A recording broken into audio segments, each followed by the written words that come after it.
Sir आता देवराम लांडे यांना कोर्टात हजर केलं होतं, नेमकी काय निर्णय आलेला आहे?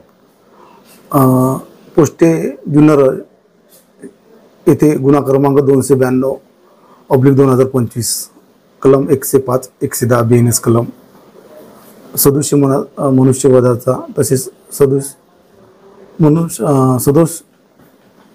मनुष्यवध चा प्रयत्न करायचा हा जो गुन्हा आहे हा दाखल केलेला आहे आपल्याकडे।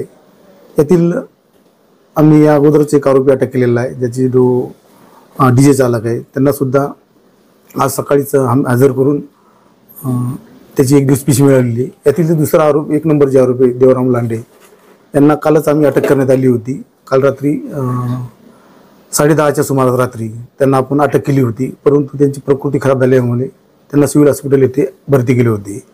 त्याबाबतच आम्ही मेडिकल कस्टडी जी असते त्याबाबत मान्य कोर्टांना ती माहिती दिली होती।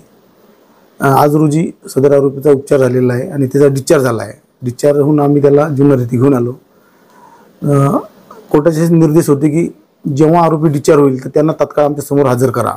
सदर आरोपीला डिस्चार्ज झाला आहे आणि त्यांना आज रात्री जुन्नर येथे घेऊन आलो आहे आणि त्यामुळे त्यांना आम्ही तात्काळ कोर्टासमोर हजर केलेलं आहे। आणि सदर गुन्ह्याचा अधिक तपास करणे असल्याने आम्ही कोर्टाकडे आरोपीची पिशी मागितली। त्या अनुषंगाने माननीय कोर्टाने 4 दिवस आम्हाला पिशी दिलेली आहे।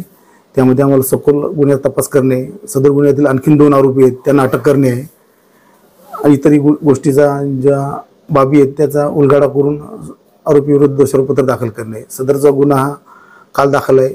सध्या प्राथमिक स्तरावर त्यांची तपास सुरू आहे।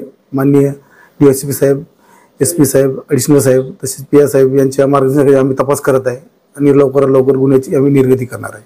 देवराम लांडे यांना कागदोपत्री अटक किती वाजता केलं? काल रात्री 22:27 त्यांना आम्ही अटक केलेली आहे आणि तेव्हापासूनच त्यांची तब्येत खराब झाल्यामुळे त्यांना आम्ही अगोदर मंचर ग्रामीण रुग्णालय, तिथून परत तिथल्या डॉक्टरांनी वायसीएम हॉस्पिटल जे पिंपरी चिंचवडमध्ये तिथे त्यांना रेफर केलं होतं। परत आज सकाळीच वायसीएम हॉस्पिटल यांनी परत ससूनला रेफर केलं आणि आज रोजी त्यांच्यावर संपूर्ण उपचार झालेले आहेत। डॉक्टरांनी दाखल केलं काय त्याचं प्रयोजन? ते कारण तेच आहे ना, रात्रीला आम्ही जेव्हा अटक केलं आहे तर कोणता आरोपी एखादा अटक केला तर 24 तासाच्या आत तो कोर्टासमोर हजर आला पाहिजे।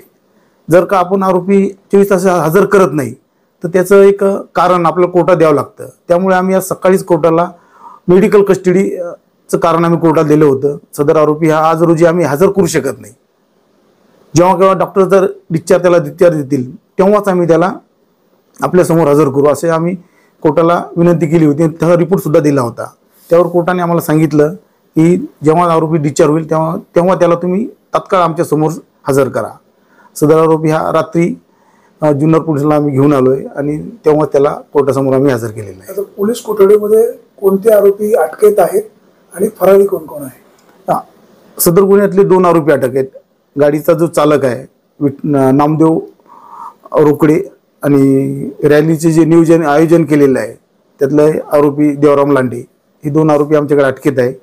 त्यांचा आम्ही त्यांच्याकडे तपास करत आहे आणि उरलेले 2 आरोपी आहेत। आरोपी क्रमांक 2 जो की आरोपी क्रमांक 1 यांचा मुलगा आहे आणि डीजेचा जो मालक आहे गाडीचा तो सुद्धा यामध्ये फरार आहे। अजून 2 आरोपी त्यामध्ये आम्ही तपास करत आहे। आमच्या 2 टीमा त्यांचा शोध घेत आहेत, शोध मार्गावर आहे। लवकरच तो आम्हाला मिळेल, त्याला सुद्धा आम्ही हवालात बंद करणार आहे। धन्यवाद।